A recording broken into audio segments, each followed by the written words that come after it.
Faith shapes how billions of people see the world, their purpose, their morality, and their hope. But before all the theology, before all the arguments, and before religion became debated, there were people. People searching for meaning. Hi, I'm Faithless, and Personal Faith is a video series about those people, where they're able to explain in their own words their faith, what they believe, and why. Now, none of the people interviewed here are meant to represent their religion as a whole. Instead, this series is meant to take a look at the many different ways people interpret their religions, how they interact with them, and how they practice them day to day. So maybe you know these religions, maybe you don't, but we hope that as you take this journey with us through something that is very personal and intimate to people, that you'll at least come away with a better understanding of the individuals and what they believe, their stories and their experiences. Let's break it down.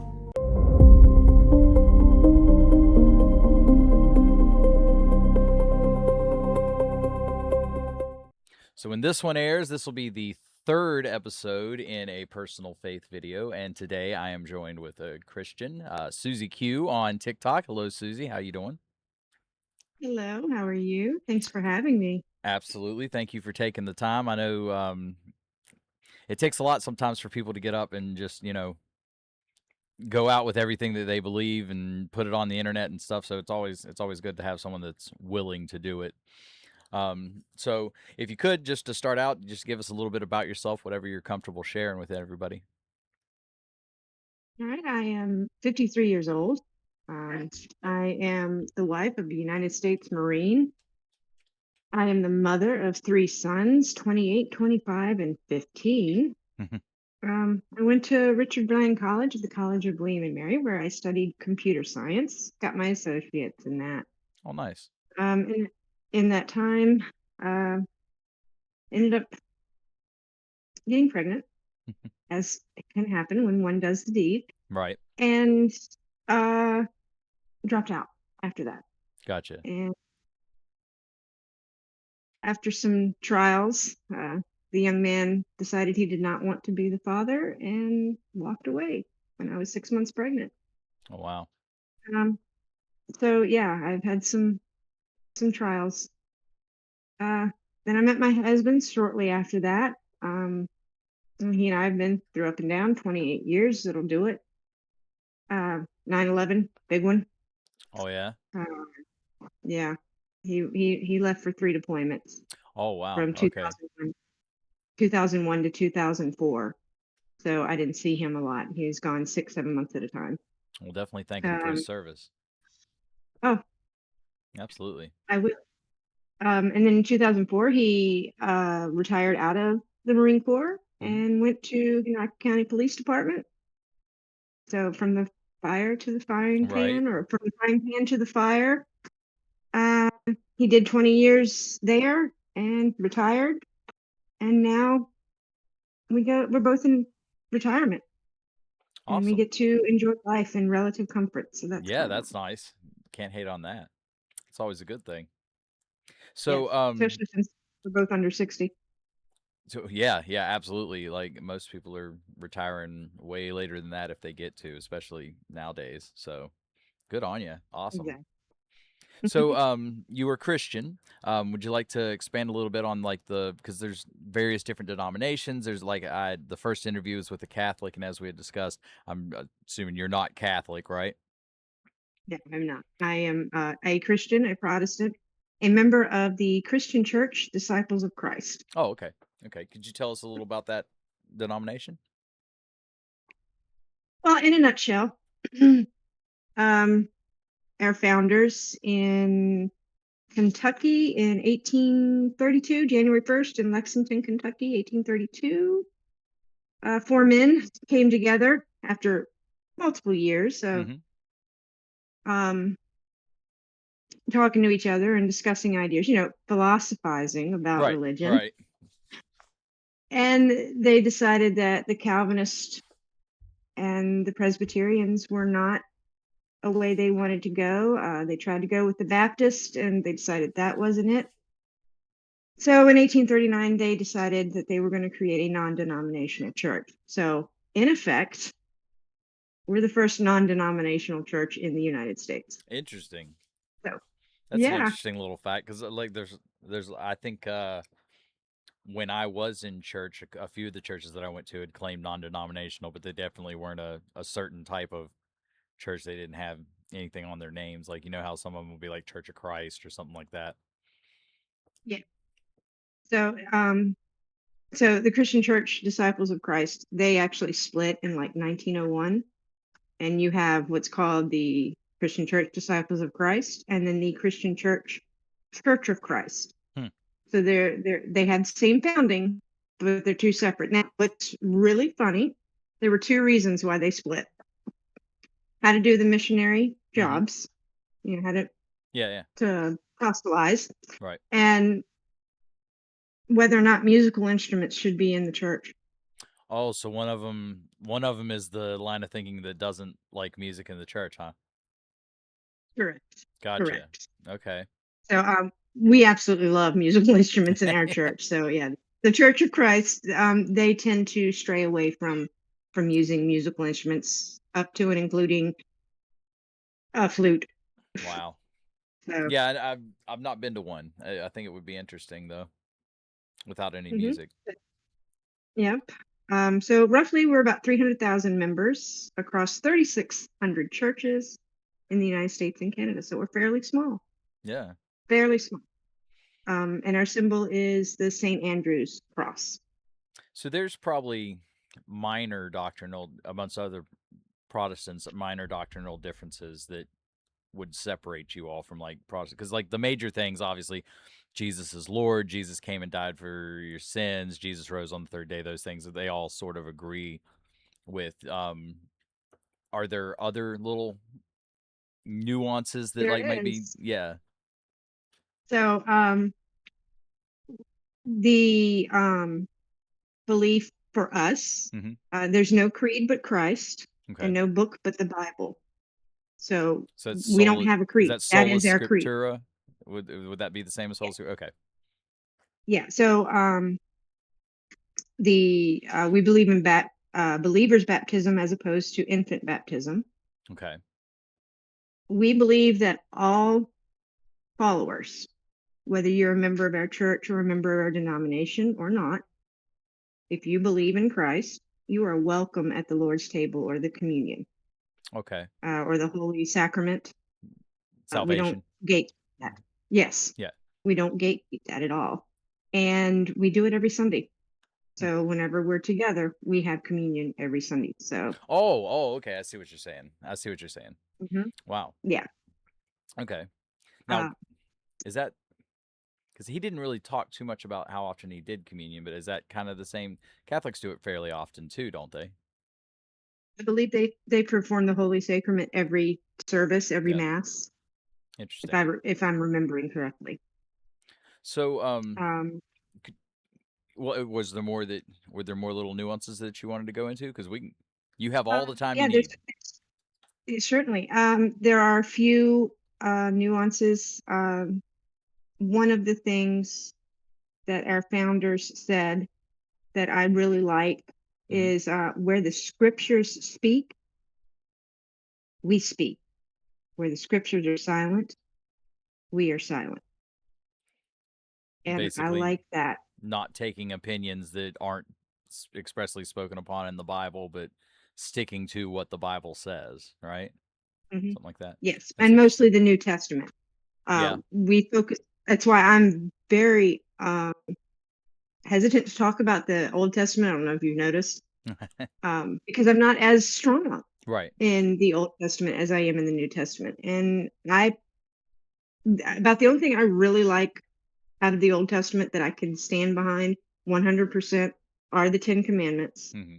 And then the one thing that I can stand behind in the New Testament is Matthew 5 through 7, aka the Sermon on the Mount. Right. Right. Right. Those Um. are the two things I stand behind. Yeah. So I completely get that. I know that even myself and I'm sure a lot of people that have been Christians. I know when I was in church, I was way more into the New Testament than anything else too, because that's the foundation. That's the Mm, Christ is the rock that everything else is built around. So like if you know that, then you're solid. exactly. So, Exactly. can you tell us a little bit about how you came to maybe not necessarily just specifically starting out? Because when you got saved, were you born into this church, or did you like find salvation and then find this denomination? Born and raised and Oh, okay. married in the church that I Oh, still okay. attend. Oh, nice. So I'm Wow. a what they call a cradle member. Yeah. So parents into it and everything. They came into it when they got married in 1968. And so they were both Baptist, Southern Baptist to be exact. In fact, my mother's home church is just down the road from here. Oh, okay.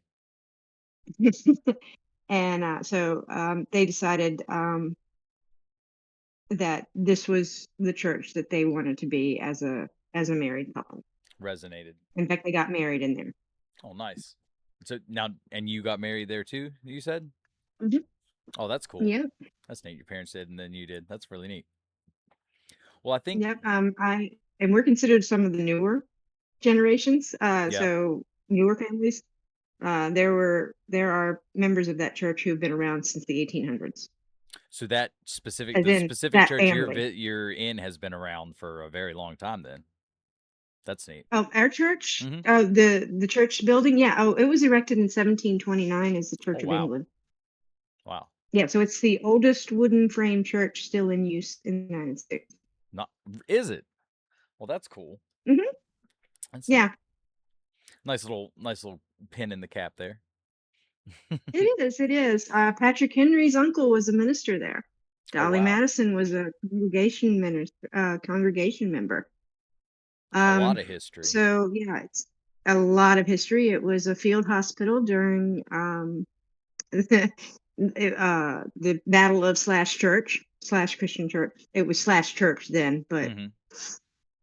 it It's didn't become crazy. Christian Church until a little bit after the Civil War. So yeah, and so we had to do some building.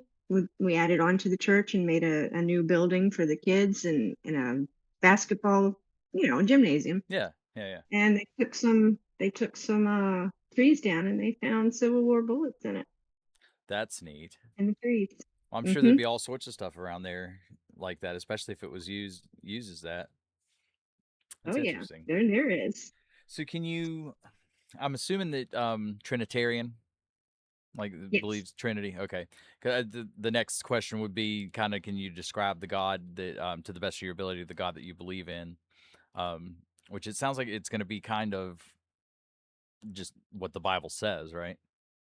All knowing, all Uh, powerful, those sort pretty of. much. Pretty much. And I have this written down. Give me a second. Yep, yep. Sorry. Okay, so God is my father. He's my protector Mhm. and my disciplinarian. He is just through everything good and bad that happens in my life. He will always love me unconditionally. I do not fear God. I love God Mhm. and I trust God. And it's as simple as that for me. That's how I describe God. That's the God to me. No, that's a perfect answer. That's a very good answer. It's a well thought out answer. So I thank you for that one. Um, so in your day to day, how do you practice your faith? Like, what sort of are you a prayer? Are you a daily Bible reader? What sort of?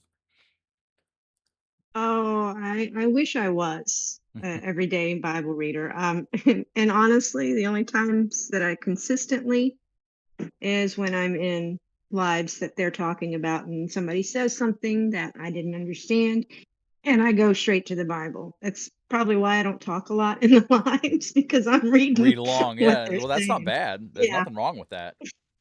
yeah. I go to the Bible in times of despair, or not despair, but need, Yeah. or I'm anxious about something. But the way that I do it, I serve. That's me. Did you say you I serve? will serve. Okay. So something as simple as making the coffee in the morning. Got having a servant's Uh, heart. Is that the yeah? yes. Okay. Yeah. And so every day, in the house with my family. If my parents call and say, "Hey, I've got a technical issue, can you come?" Yep, on the spot. I stop what I'm doing. I'm very much a Martha. That's what Gotcha. they call a Martha. Yeah. Yeah. Uh, I'm out in public. There have been several occasions when I did have to work outside of the home in our marriage.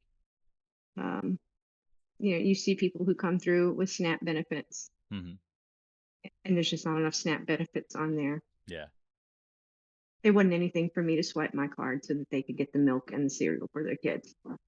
Which is the way that, like, as I understand Jesus's teachings, like he wants you to be, if you're able to help the poor, to help the needy, help the sick, help everyone. So I Yeah, get it. and and it, and the biggest thing is you don't shoot it. Oh, look what I did! I Yeah. helped this person. That's not me. Well, I'm not going to do it. I will help people when I need it, and sometimes it is financially that I'll help people, and they'll say, "Well, when can I pay you back?" And it's like, I didn't lend that money to you. I gave it to you. Yeah.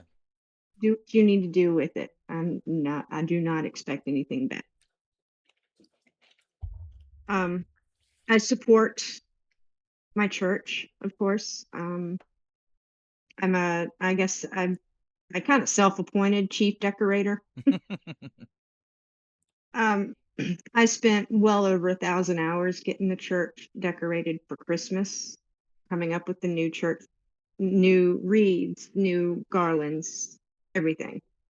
So, Which is nine probably a hundred job that a hours. lot of people don't really think about. Someone has to do that. They walk into a church and they see all the Hmm. decorations, all the different little details, and they don't really think about someone had to take the time and the energy to put all Yeah, that there. Yeah. So yeah. that's interesting. If you go to my TikTok, Hmm. you'll see, like, in 2024. So it's one of my first videos. You'll see the church Oh after yeah, I've decorated it. decorating. All of that is handmade by me. Wow, nice. All of it. Yes. So you said 1,000 hours. Like that's a long time. People don't really think about how long that is either. No, So they don't. so I guess the next question would be, I guess, the tough question. It's according to your belief, why is there suffering? And I know this is one that gets asked a lot from a bunch of different people. And it's just interesting to see the different takes on it, because I don't think there's any one So, correct answer, really. oh yeah. So I had to dig deep for that answer, and then I was reminded of the evangelist Billy Graham. I don't know if you've ever heard of Oh him. yeah, yeah, yeah, yeah.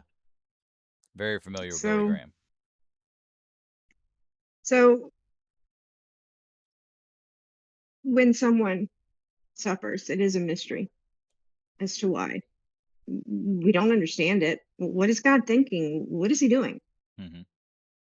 But generally, three things happen in a time of suffering. You'll have compassion, unity, and comfort. And those are the messages. So compassion, you're gonna show up and say, what can I do? Yeah, What can I do to help? What do you need? Unity, you're gonna get together with people you don't know, people you don't maybe don't even get along with. It's the crazy guy, the get off my lawn guy, but he's Johnny on the spot right there, and so are you. And you put your differences aside and you say, all right, we're gonna help. And then the comfort part, there are going to be other people that you can reach out to, and you'll learn and you'll be able to comfort other people that this may happen to in the future. yeah.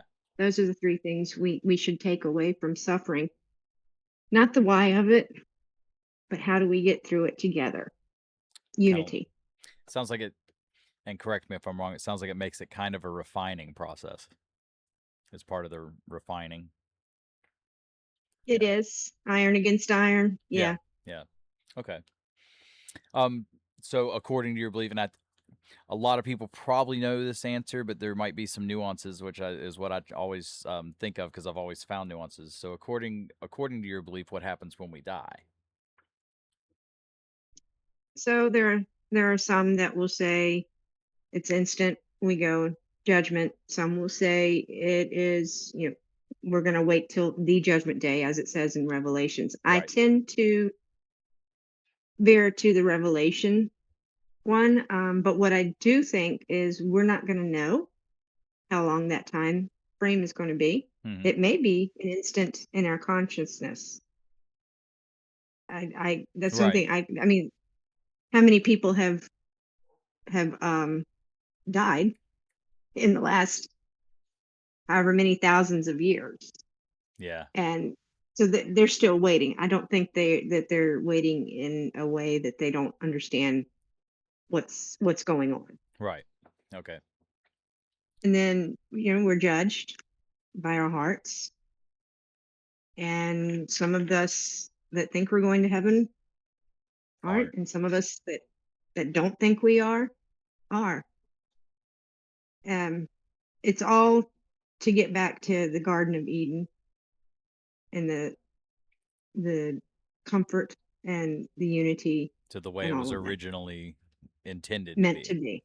Gotcha. Yes. Okay.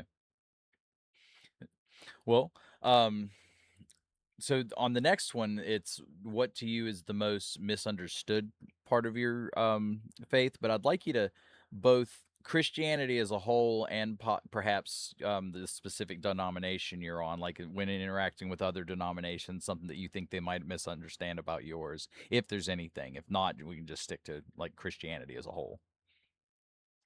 Okay. Thought you were going in a different direction with that, so give me a second to. We can go whatever direction you'd like. Like if you had something that you wanted to say, absolutely. The most misunderstood about Christianity, in my opinion, Hmm. is the justice of God. Gotcha. Okay, elaborate on that. Okay, so God's justice does not make sense, not to us as humans. Right.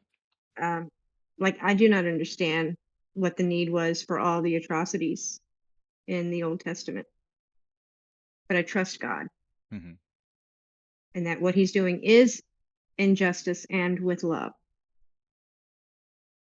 It's one of those things. I don't hold God to man's standards. I hold man to God's standards. So Perhaps there's that's how some purpose that he's doing that we don't yes, understand, we can't see. Yeah, yes. I can understand that. And and to say that, and for that, I would not, if you, for you, like, let's say you're going through something very traumatic. Hmm. I'm not going to say to you, oh, it's in God's will. Yeah. No, I'm going to say things will be what they're supposed to be, and hopefully it's for the positive. That's what I would say I to can someone like understand. you, as opposed. But if you were a Christian, I'd be like, we're going to pray to God. We're gonna get through this together. It's basically the same thing. It's just I throw God in Right. No, no, no. I get it. I understand. Yeah. because So, I'm not going to try to offend you. Because the last thing anybody who is a non-believer wants to hear is, "Oh, it's in God's will. It's in God's hands." They don't care. no, but I also think that this will be the only part that I'll inject myself into. I think non-believers sometimes can be a little too trigger happy to get aggravated just because someone that does believe says something like that. I don't think there's any sense in like you have your belief and um, you know what you believe and what you think God is going to do for someone, and you share that. And there's no reason that I have to go with a pen and try to pop every bubble that comes along. You know what I mean? So, Yes. but anyway, what about perhaps your specific denomination? Is there anything that you think is misunderstood amongst denominations with yours, or Well, I am not sure because other than um my family's, my parents, the Mhm. families, they're still Baptists. Um, I don't understand as much of theirs, and I don't know that they really care To to understand. understand Yeah. mine. Yeah. Yeah. So it's one of those things that if somebody asked me, "Why do you do this?" I'll be more than happy to explain, but I've Mhm. never really had anybody, except for you, who was asking about the communion. You know, because that is, "Oh, so you're Catholic?" Well, no, no, Right, I'm not right. Catholic. I was actually wondering, do Definitely you get Protestant. do you get lumped in sometimes with the people that don't allow church instruments into the church and things? Do you ever find that? No, I've never come No? across Okay. that. I was just wondering, that would seem like the most obvious thing that someone would, oh, you're the ones that don't like to have a guitar on stage or something. So, Well, you would think, but no, because we're so small. Both yeah. denominations are Well, both that's true. small. So, That's true. I mean, when Um, you're dealing with 300,000 members, spread across we're like, "Eek, eek." the two countries, yeah. That is smaller. I hadn't really thought of that. So, mm, excuse me. What do you think is the most unique thing about both your faith, Christianity as a whole, and perhaps your specific denomination? Well, we'll start with my denomination. Okay. We're very democratic. By democratic, the congregation makes Votes. decisions. Yep. The congregation decides who is the preacher. Congregation decides when to fire the preacher. The congregation decides who are the elders and who are the diaconates or Hmm. deacons. And we set our own rules for our church and our community and our needs. Gotcha. We do have a hierarchy. So we're based out of Indianapolis, But it's looser Indiana. than, like, say, what, Yeah, Methodists or something? very much looser. Now I do remember when in the, I want to say the 70s, the in the 70s, my church decided that women would be able to be elders and deacons. So, and that had nothing to do with the women's movement. Hmm. It was more of there wasn't too many people that were there to serve. Gotcha. Our congregation had gotten very, very small. Yeah. Yeah. So it was a need more than a political thing. And then it just never went away because the men folk decided, you know what? Yeah, It wasn't so bad. yeah. It's just, there's always communion on the Lord's table when the woman's on. There um, were a few times when it wasn't. Let me ask, so you all vote the who's going to be the pastor? Do you all elect pastors from within the congregation, or is it from outside? How does that work? Would, like, say, if you all had to get a new pastor, how does that work? So when we need a new pastor, we'll put together a search committee Hmm. and we'll put an application, say, hey, Slash Christian Church in Ashland, Virginia is looking for a minister. And we put it out to the colleges and things like that of the theological schools. And we'll have ministers contact us, say, Hmm. hey, I'm interested. Tell me what you need. And we will interview them as the search committee. Okay. And we will come up with 3 candidates and Then you we bring will that to the take congregation, and to they the take a look. congregation and they will each preach one sermon. So it's a Oh it's a yeah, long yeah. Try it process. out. Yeah. Yeah. And we will decide from that as a congregation. Um, there have been times when the congregation was a little irritated with the minister or the preacher, and we have told him to hit the road. Oh, yeah. So at any time, you all can be done with.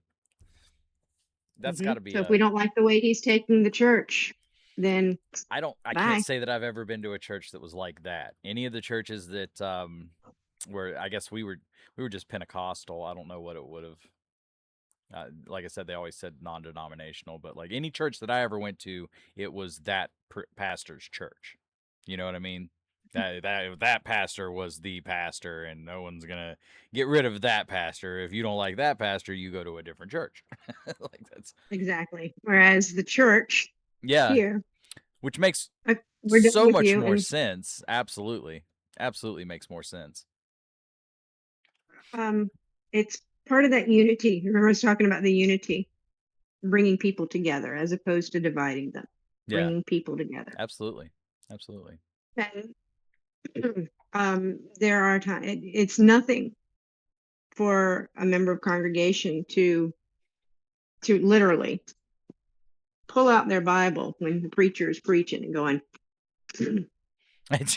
Fact checking. mm-hmm, yeah, and to discuss with him, not during church, but you know, need to have a word with you. Yeah. So when people say, I always felt hard for questioning things in the Bible. Mhm. I was not raised that way. It is mind blowing to me. People not afraid to go up to the look. I was listening. What do you mean Yeah. that was that? Yeah, no, Now that's tell me. also not the way that I remember church being at all either. It was just this is the way this is what the Bible says, and this is all it says, and this is how you're supposed to take it, and anything else is probably blasphemy. Yeah, and I never had that experience. Never. I did. I when I went to That would give you a Baptist church. completely different approach. Like It being would, able to wouldn't be it? that way. Yeah, yeah, absolutely. Um, which is why I have no problems with the shenanigans you guys pull. Yeah. I guess- There's nothing wrong with that. I I am always say secure enough. you were such a good sport for that.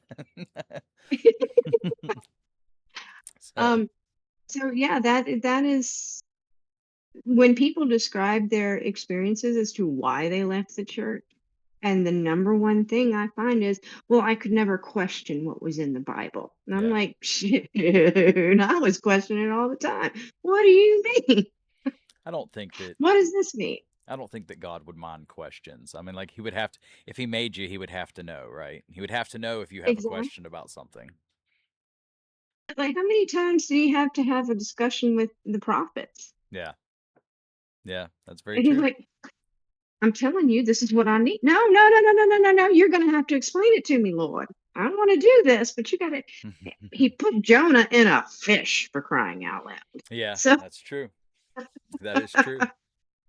Well, see, I think that would be the most unique thing about your denomination then, because I definitely don't hear that a lot. And I think that even some Christians that might fashion themselves as being that way might not be. That takes a lot of tolerance, and tolerance seems to be in small commodity, maybe is what I'm looking for around there's not a mhm, lot of tolerance, and that goes on the unbeliever side too. I think not a lot of tolerance. yeah, and that's a huge one for me as a Christian. Tolerance. Tolerance. Yeah, You know, absolutely. there are times when I'm like, okay, enough's enough. Yeah. Um, but I'm not going to judge you in any way, shape, or form. I will have words with you and say, look, this is what I've noticed, and this is what I think. Hmm. But I'm not going to do it in a judgmental way. Yeah. That's not the way we're supposed to be. Well, you get more That's flies not with for me to do. honey than you do vinegar anyway, right? Exactly. So Exactly. And if you come at somebody going, you're going straight to hell. it definitely doesn't work. Definitely doesn't work. No, it doesn't. It doesn't But work. yet we see it all the time on all these debates and things where people are just zero to jerk. Like that's where it goes. I'm even guilty of it sometimes. Like I'm the same way. I have a very which is why I don't do as much of the debating. I think is Mhm. I did it for just a little bit, and I was like, I don't really like this. Yeah, I will interject when needed, Yeah, mm, there's some but I things that you're stay out. just like, nope, I've got to comment on that, but the rest of it you can just be like, whatever. Pretty much, pretty much. And I'm a very private person anyway, Hmm. so So I guess the final question would be, do you think there's anything that would possibly change your mind about your faith? Like, and that would, I would say, would take something probably strong, because you've believed this your whole life. So I'm sure that you're pretty solid in it. Yes, I am. I trust the Lord. Yeah. So when I trust Him more than anything, Mm-hmm. He's blessed me, He's taught me, and He has loved me through everything life has thrown at me. And maybe my curveballs aren't as huge as everybody else's curveballs, but they're still curveballs. Mm-hmm. I do not foresee me ever leaving God. Gotcha. It, Yeah, that's an it, honest answer. short of no, there's no short of when you're raised the way I was raised, Mm-hmm. it wasn't forced on me. Like, yeah, I was told to go to church, but I made friends. I had a Yeah. community. I had family. We had children's activities when I was younger. Then I got married, and Marine will take you all over the country. So yeah, I Yeah. did leave the church, but I still read the Bible. I found other churches to go to. Eye opening at that. Um, uh, uh, when I would say a statement, I knew I had stepped into it, and I was like, okay, I'll keep my mouth shut. Just let me sing my songs and I'll go on. But nothing could ever keep me from loving God and trusting God. So nothing that you could foresee would be able to change your mind. Gotcha. He's Nothing given me too much. nothing He's wrong with given that. me too much for me to do that. Yeah. Nothing wrong with And I that. know And I Christians like honestly to think testify. I think that's a position that a lot of people hold to. And I'm not talking believer, non-believer, different things. Like, a lot of people, when they get down to it, they don't think that anything would be able to change their mind. Like, there's a reason, and it sounds like yours are very